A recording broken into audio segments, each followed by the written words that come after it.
Hi, welcome to a very special edition of Unblocking the Chain. Today we have the MHC Digital Group Institutional Digital Asset Forum, and we've also got the launch of Catena Digital's Macropod stablecoin. So I rang up an old mate, Raoul Pal, and asked him to do a little session for the Digital Assets Forum, and I thought we'd whack this on Unblocking the Chain. Now, Raoul, I first met Raoul about 20 years ago when he was running the GLG Global Macro Fund. He left that to set up a great research platform called GMI and then on to co-found Real Vision, which for anybody that wants digital assets, information, macro information, it's got a great global network where you've got your one question, you're one phone call away from an answer on any asset in any time zone. So Raoul's going to give us a very up-to-date thought of where he sees the world, where he sees the interaction between AI and blockchain technology, where we are in different asset classes, and his views over the next 4 to 5 years. So a great session. Okay, welcome, Raoul. Good to be here, Drew, as always. Thanks, mate. Thanks. Really appreciate this. We've got MHC Digital Group's Institutional Digital Forum today. It's the first time we've done this event. So we would love to get your thoughts on where we are in the digital asset world. We've got a whole lot of our institutional clients coming in. So from Australia, obviously in Australia. So love to get your perspective for a little bit more global angle on the space. Yeah, I mean, obviously, these digital assets have been around for quite a long time now, over a decade. And most of the time it was retail participation. And even with stablecoins, that was a retail thing. Tether was really, Asian retail be able to send money around the world and South America. And then it became Asian corporates were using it to get around capital controls. So like Malaysia to China, stuff like that, to get around the FX cross rates. So we saw a bit of that. And then this year, as soon as obviously MiCA regulations in Europe came, and then the US just basically opened the door to it all, we've seen an absolute explosion in the space on the institutional side. So we look at the adoption of the space overall. It's been growing. When we kind of rebase it to 5 million active wallets versus, let's say, 5 million IP addresses back in the early 90s for the internet was the fastest adoption of any technology the world has seen. Right now, crypto, since that date, has doubled the speed of the internet adoption. So it's been the fastest adoption of any technology, and it's now been superseded by AI. So what we've seen is massive adoption. We've now got 950 million active wallets. It's projected to get to about 4 billion by 2030. So that's going to be half the world. Now, most people have multiple wallets, so it's not fair. But so we're seeing that. So wallets are becoming more normal.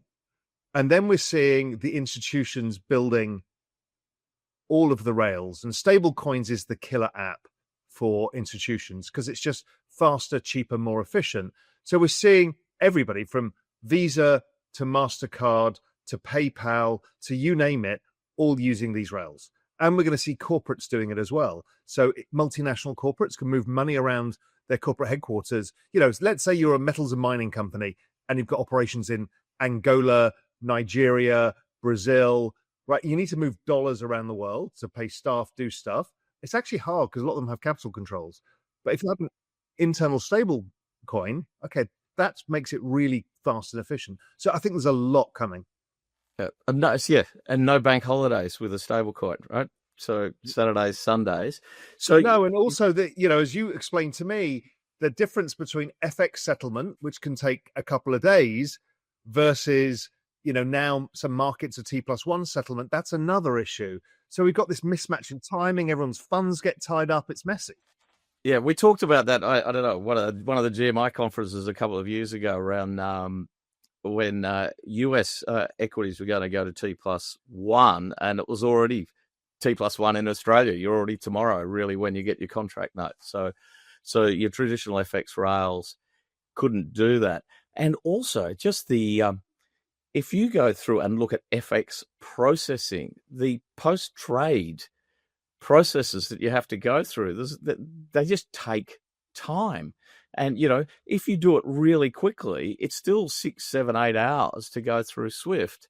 And that's assuming nothing goes wrong. So, you're putting one digital asset, old school, you've got a currency going through one settlement system, CLS, Swift. You've got the asset that you're trying to buy in Euroclear or, a US equity in another clearing system. So you've got this post-trade settlement that needs to sort of lock and take time to go. Stablecoin, you have a digital asset, you're swapping it over for a tokenized equity, tokenized bond, instant, bang, no post-trade settlement, it's all good. So, hey, NASDAQ have come out, they're aiming for the end of 26 for tokenization, so they'll go, I think, 24.5 for tokenization. So in Australia, once you've got a stablecoin up and running, you'll be able to buy and sell instantly NASDAQ equities, and probably in 12 months' time. We've already got Robinhood doing 24/7, and they're also doing it on unlisted equity as well, like SpaceX.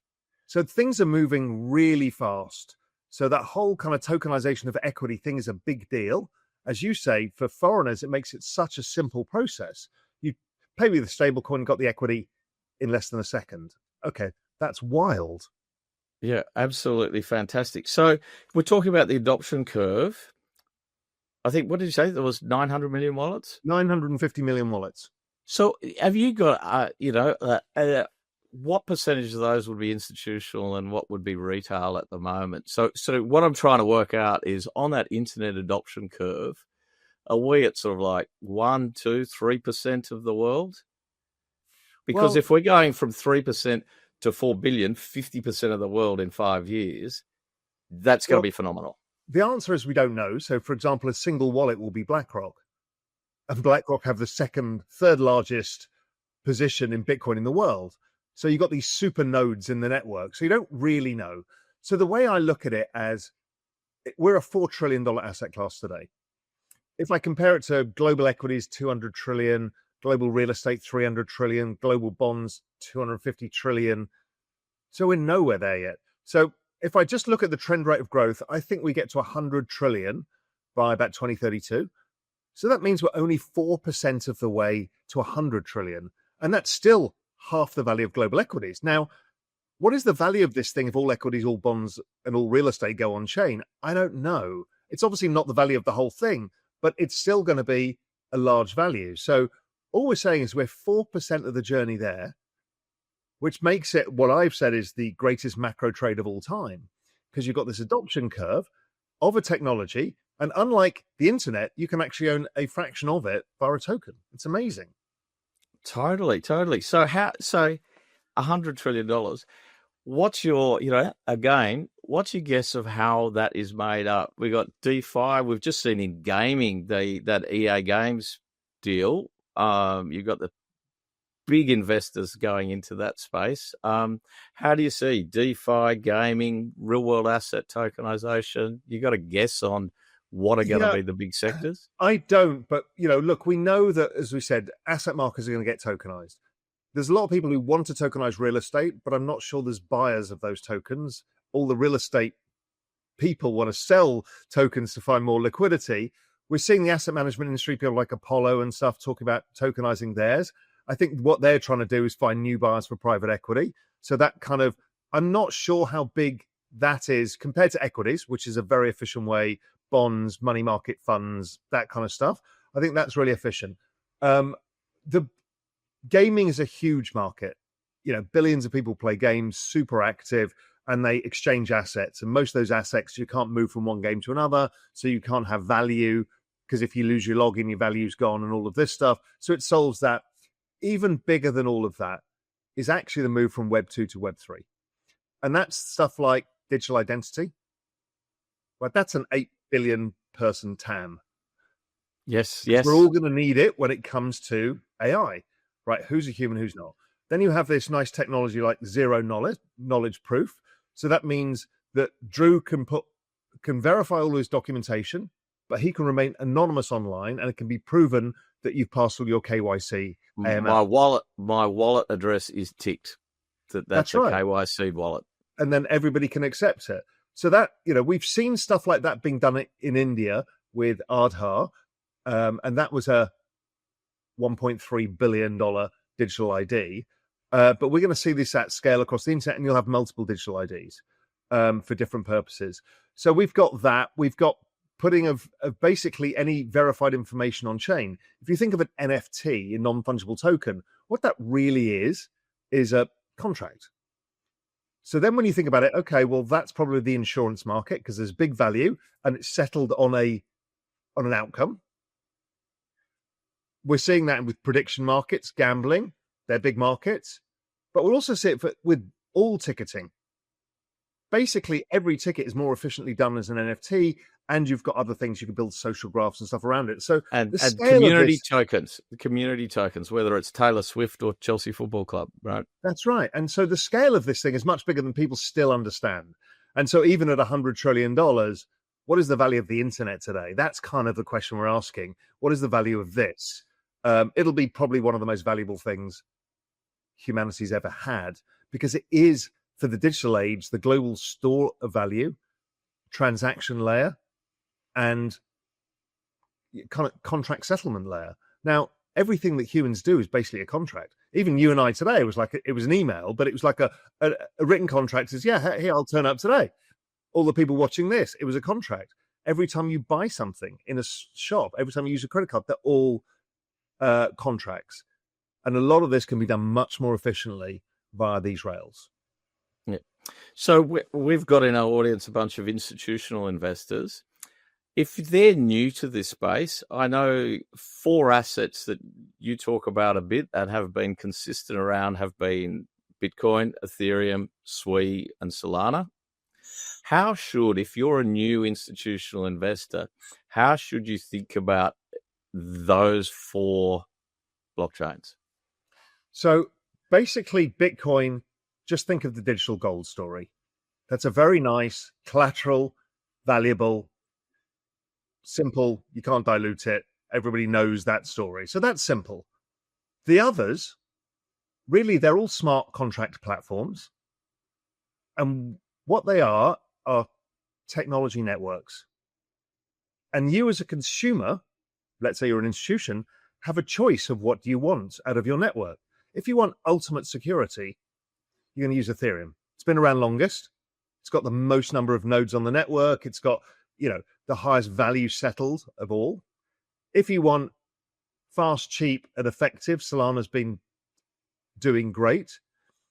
And if you want fast, even faster, even cheaper, and programmable in new ways, but newer, so it's riskier because you want to make sure that it actually succeeds, then it'll be SUI, which came out of Facebook. So these are like thinking about cloud storage or other big network things that you use. That's what these are. And people confuse it because the word currency comes up in the title. The currency part is basically, think of it as the equity of the network. It's the value of the network. You also need to use that token to have a slot on the network. So you're paying for a space on the network in a native equity token. That's really all it is. And they're just technologies. And it's like breaking down component parts of the internet and being able to do that all over again. And so when you build these rails, you've then got things like decentralized storage layers. So right now, if you're an institution, you're probably storing everything that you do. Either you have to have your own massive mainframes, which is expensive and out of date, or you're using AWS or Microsoft Azure. So you've got now all of your private data with some giant corporation who the US government can actually get the information from. Well, maybe there's different ways of doing that to make it more robust to hacking, to make it more robust from state level attack. And that's decentralized databases as well. So there's a lot happening within this space. And those 3 are basically the pioneers of what are known as layer ones, the kind of settlement layer of this new internet. So what for the institutional folks, what do you think is the biggest misconception that you see people who are new into the space or people who are not going into the space? What do you think the biggest misconception is? The biggest misconception is what derives the value of a network. There's nothing backing it, because they're thinking about currency and they forget that, what's the US dollar backed by? Yeah, guns. There's nothing else, right? So it's guns. What's the Aussie dollar backed by? Guns. Iron ore. Yeah, but it's not a true backing, right? So yeah, all money is actually a social consensus mechanism. Even gold, we decide gold has a value because you can't eat it, shininess, and you can't get rid of it. It doesn't destroy easily, so it's a great asset. So the perception is, what is the value of these things? Why is this thing worth $500 billion in the case of Ethereum? And what people need to understand is the value of a network. So a network is like Amazon is a network of goods and services, including cloud storage and a whole bunch of other things. Network of buyers and sellers, and it's huge. It's one of the biggest in the world. What is Google? It's a network for us to exchange, to get involved in, whether it's search or social media and other things. And it's also an ad exchange, the largest ad exchange in the world, and a whole bunch of value goes on the network. Facebook, same. All of these things are network businesses. So these are just networks. They're decentralized networks. And how does a network derive value? This is where a lot of people go down the route of, well, I want to understand the cash flows. And then it doesn't add up. Much like Amazon never added up with cash flows, and Tesla doesn't add up today with cash flows, because they're valued as networks. And a network is derived by Metcalfe's law. Metcalfe's law is how you value a network, which is the number of people on the network times basically the total value transacted on the network. And so as you have more activity on this network, as people build new things on it, it becomes more and more valuable. The more people come, the more valuable it is. So you can have something that transacts between two people, a real estate deal. That's not a network. It could be $100 million property, goes between one to the other. But now if you've got a network of buyers and sellers on a platform, let's call it Zillow, or you've got one in Australia, which is realestate.com. Yep. Realestate.com.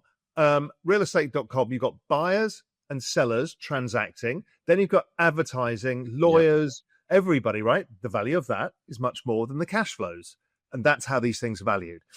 And these blockchain networks are also super fast growing. They're fast growing because the number of users is going up a lot, twice the speed of the internet, and the value transacted is going up. So that's why they accumulate so much value so fast, because of all of the functionality of what you can build on these networks and how fast they're growing. And that's why on a cash flow basis, people don't understand it. They say it's not backed by anything because they think about currency. It's not. It's basically a share of a network and you own it, unlike which we couldn't do in the internet. Yep. Yeah, exactly. You've sort of touched on this, but you talk about in GMI and Real Vision, the exponential age. How do you see AI coming in, and how do you see blockchain and AI interacting?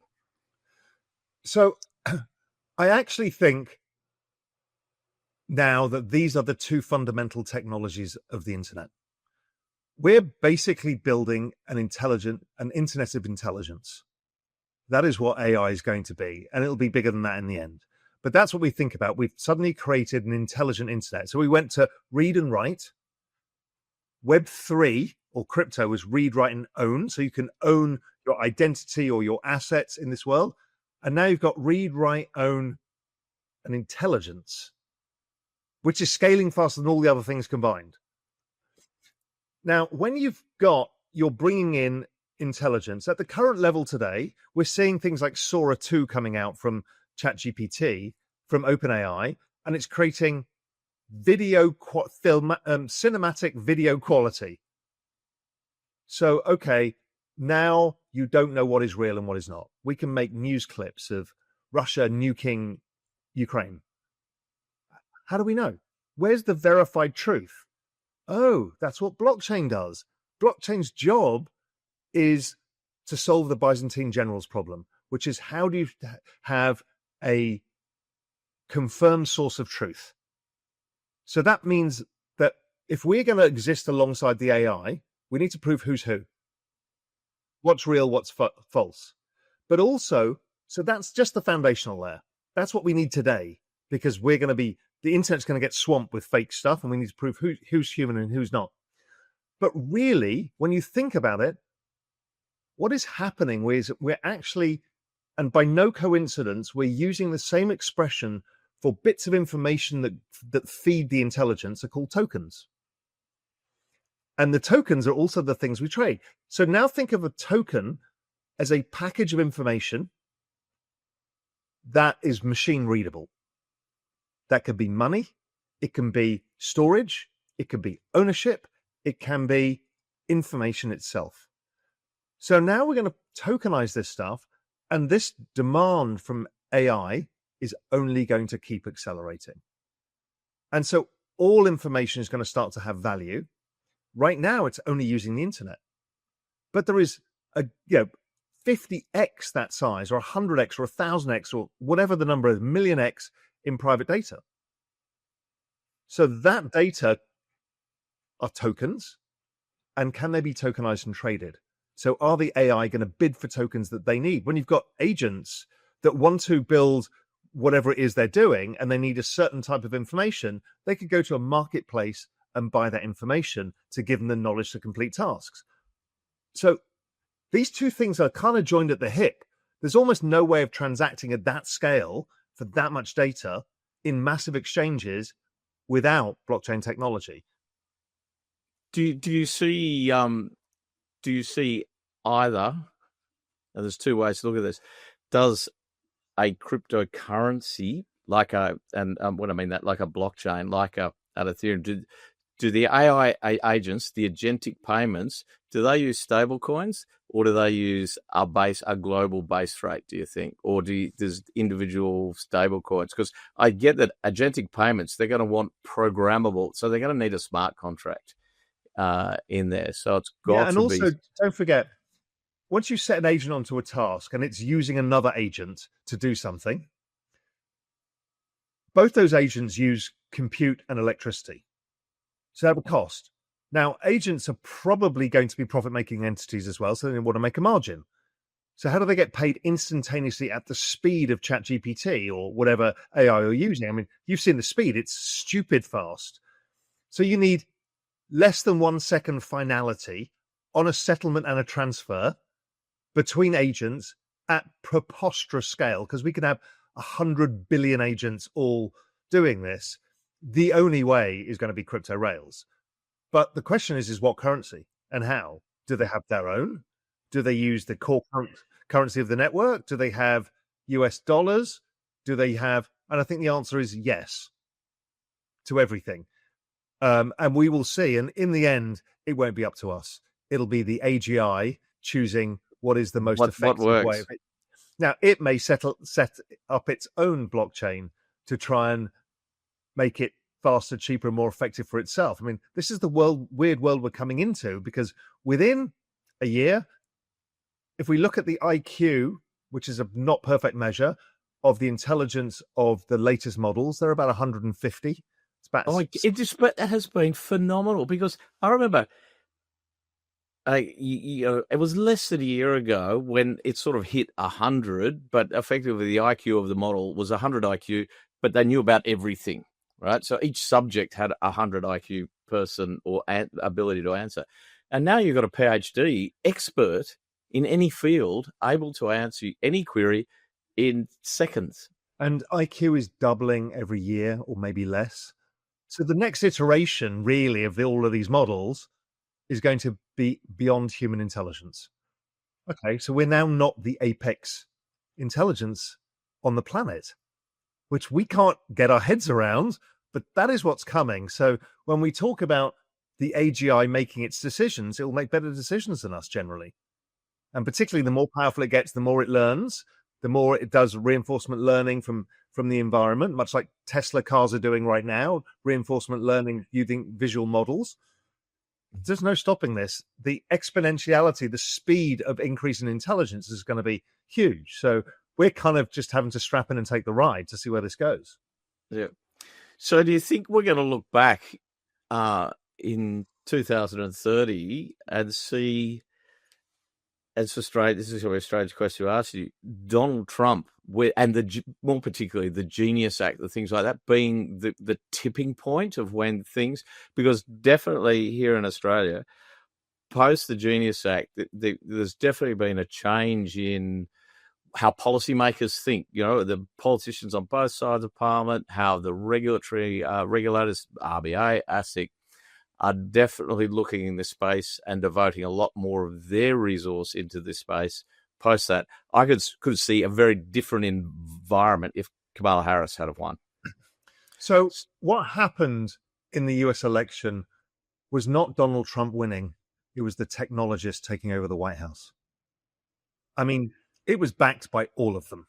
Yes. And it was Elon who led it. They've left a couple in there for a while.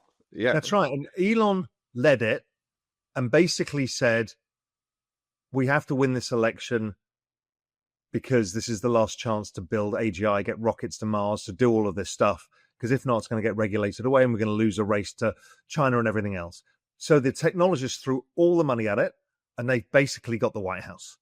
So that's allowed them to build out crypto rails, to build out AI, which are the two big technology stacks, to go for space, and then we'll see stuff with genetic sciences and other stuff coming.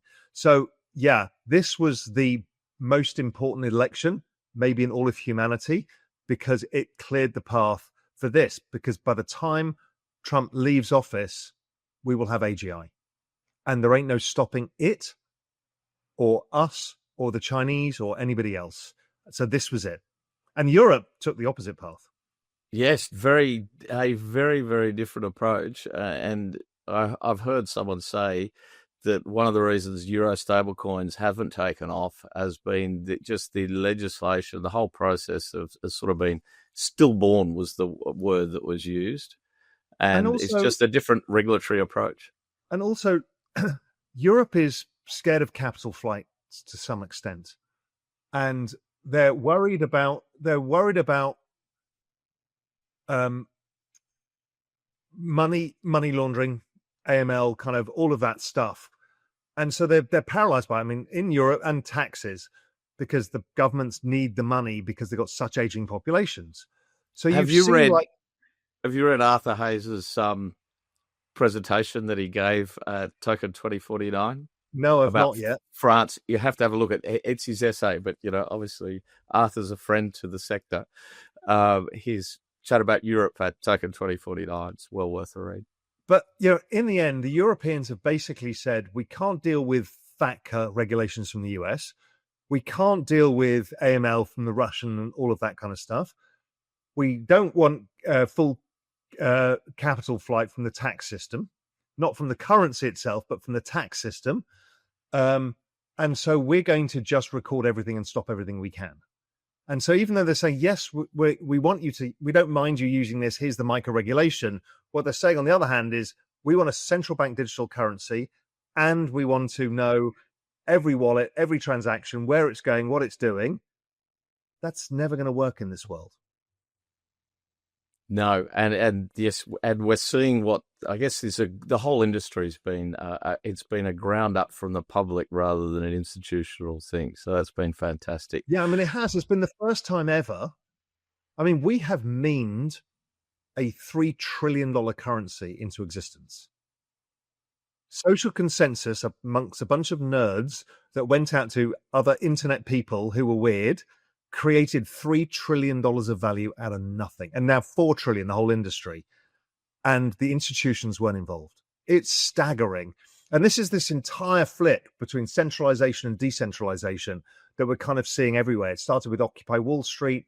And we saw it again after the GameStop stuff happening in the US. We're seeing this movement. And this movement is now created $4 trillion of wealth. Look at the largest participants in the US stock market. Retail. Yep, it's retail. It's been and phenomenal. It's not now the mutual funds anymore. Nobody cares about them. It's like, what are retail on? They're buying Palantir, like Palantir's going up. Yep. Well, Raoul, thank you very much for your time today. I look forward to playing this a little later. That's been absolutely awesome. Really appreciate it. Yeah, and I'm really interested to see what you guys do with stablecoins in Australia. I think it's a huge opportunity. So, look, I wish everybody the best with what's going on. And, Australia's got a chance to play catch up now. So So you guys have got a lot of work to do.